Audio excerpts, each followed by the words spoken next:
बिस्मिल्लाहिर्रहमानिर्रहीम। अस्सलामुअलैकुम वीवर्स, आज इस वीडियो में हम देखेंगे सफ़िया नाम का मतलब, सफ़िया नाम के मुतल्लिक दिलचस्प मालूमात। तो वीडियो को शुरू से लेकर एंड तक ज़रूर देखेगा। नाम है सफ़िया। सफ़िया एक इस्लामी नाम है जिनसे लड़की, ये नाम लड़कियों के लिए इस्तेमाल किया जाता है।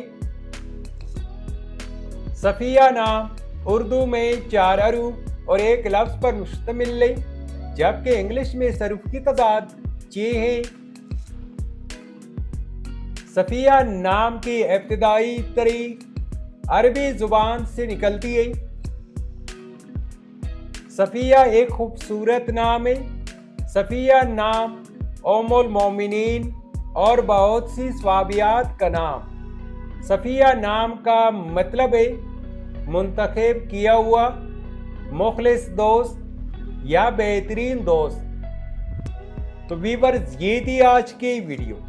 अगर आप भी अपने नाम का मतलब जानना चाहते हैं तो अपना नाम कमेंट करें, वीडियो को लाइक और चैनल को सब्सक्राइब ज़रूर कीजिएगा।